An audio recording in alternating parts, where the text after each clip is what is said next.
السلام علیکم ورحمۃ اللہ وبرکاتہ۔ میں رئیس اعظم حیدری، کولکتہ انڈیا سے۔ مسلمہ کذاب کا قتل اور قرآن مجید کا جمع ہونا۔ حضور اقدس صلی اللہ علیہ وسلم کے وصال کے بعد مسلمہ کذاب کا، جس نے حضور صلی اللہ علیہ وسلم کے سامنے ہی نبوت کا دعویٰ کر دیا تھا، اثر بڑھنے لگا، اور چونکہ عرب میں ارتداد بھی زور و شور سے ہو گیا تھا، اس کو اور بھی تقویت پہنچی۔ حضرت ابوبکر صدیق رضی اللہ تعالیٰ عنہ نے اس سے لڑائی کی۔ حق تعالیٰ شانہ نے اسلام کو قوت عطا فرمائے اور مسلمہ قتل ہوا۔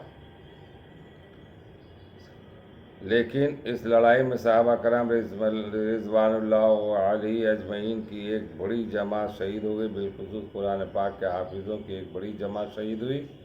حضرت عمر امیر المومنین حضرت ابوبکر صدیق رضی اللہ تعالیٰ عنہ کی خدمت میں حاضر ہوئے اور عرض کیا کہ اس لڑائی میں قاری بہت شہید ہو گیا، اگر اسی طرح ایک دو لڑائی میں اور شہید ہو گئے تو قرآن پاک کا بہت سا حصہ ضائع ہو جانے کا اندیشہ ہے، اس لیے اس کو ایک جگہ لکھوا کر محفوظ کر لیا جائے۔ حضرت ابوبکر صدیق رضی اللہ تعالیٰ عنہ نے فرمایا، ایسے کام کی کیسے جرأت کرتے ہو جس کے حضور اقدس صلی اللہ علیہ وسلم نے نہیں کیا؟ حضرت عمر رضی اللہ تعالیٰ عنہ اس پر اصرار فرماتے رہے اور ضرورت کا اظہار کرتے۔ بالآخر حضرت ابوبکر صدیق رضی اللہ تعالیٰ عنہ کی رائے بھی موافق ہو گئی تو حضرت زید بن ثابت رضی اللہ تعالیٰ عنہ کو، جن کا قصہ باب 11 قصہ 18 پر آ رہا، بلایا۔ زید رضی اللہ تعالیٰ عنہ کہتے کہ میں حضرت ابوبکر صدیق رضی اللہ تعالیٰ عنہ کی خدمت میں حاضر ہوا تو حضرت عمر بھی تشریف رکھتے تھے۔ حضرت ابوبکر رضی اللہ تعالیٰ عنہ نے اول اپنی اور حضرت عمر رضی اللہ تعالیٰ ساری گفتگو نقل فرمائے۔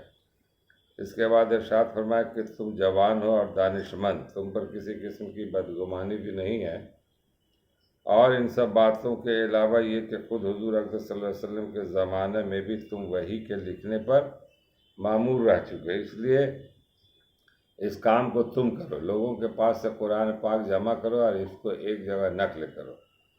زید رضی اللہ تعالیٰ عنہ کہتے کہ خدا کی قسم اگر مجھے یہ حکم فرماتے کہ فلاں پہاڑ کو توڑ کر ادھر سے ادھر منتقل کر دو تو یہ حکم بھی میرے لیے قرآن پاک جمع کر لینے کے حکم سے سہل تھا۔ میں نے عرض کیا، آپ حضرات ایسا کام کس طرح کر رہے جس کو حضور صلی اللہ علیہ وسلم نے نہیں کیا؟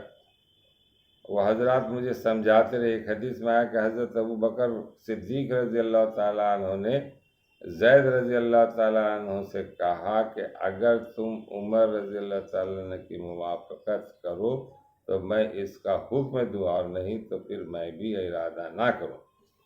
زید بن ثابت رضی اللہ تعالیٰ عنہ کہتے ہیں کہ طویل گفتگو کے بعد حق تعالیٰ شانہ نے میرا بھی اسی جانب شرح صدر فرما دیا کہ قرآن پاک کو ایک جا جمع کیا جائے۔ چنانچہ میں نے تعمیل ارشاد میں لوگوں کے پاس جو قرآن شریف متفرق طور پر لکھا ہوا تھا اور جو ان حضرات صحابہ کرام کے سینوں میں بھی محفوظ تھا، سب کو تلاش کر کے جمع کیا۔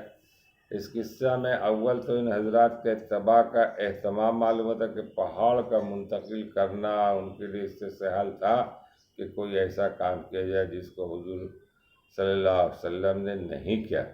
اس کے بعد کلام پاک کا جمع کرنا جو دین کی اصل ہے، اللہ نے ان حضرات کو اعمال نامہ میں رکھا تھا۔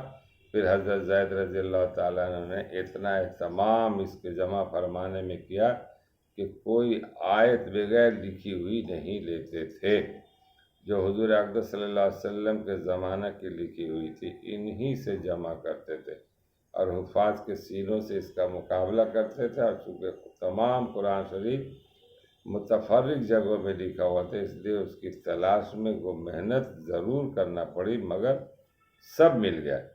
ابن ابی بن کعب رضی اللہ تعالیٰ عنہ، جن کو خود حضور صلی اللہ علیہ وسلم نے قرآن پاک کا سب سے زیادہ ماہر بتایا، ان کی اعانت کرتے تھے۔ اس محنت سے کلام اللہ شریف کو ان حضرات نے سب سے پہلے جمع فرمایا۔ اللہ تعالی ہم لوگوں کو پڑھنے اور سننے سے زیادہ عمل کرنے کی توفیق عطا فرمائے۔ یہ قرآن ایک نایاب کتاب ہے، اللہ کی کتاب ہے، اور اس میں پوری مقصد حیات ہے، زندگی کا پورا مقصد حیات اس میں ہے، اور اس کو اگر لوگ پڑھیں، غور کریں، سمجھیں، تدبر سے فکر سے تو بہت فائدہ ہوگا.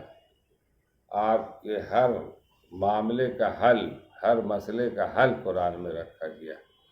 بتایا جاتا ہے کہ کوئی بھی مسئلہ اگر آ جائے تو قرآن کی آیت سے اس مسئلے کو، بڑے بڑے ہمارے صحابہ کرام مسئلوں کا حل کیا کرتے تھے، اور آج بھی اس مسئلے کا حل قرآن و حدیث کی روشنی میں ہی کیا جاتا ہے. اللہ تعالی ہم لوگوں کو پڑھنے اور سننے سے زیادہ عمل کرنے کی توفیق عطا فرمائے. وما علینا الا البلاغ.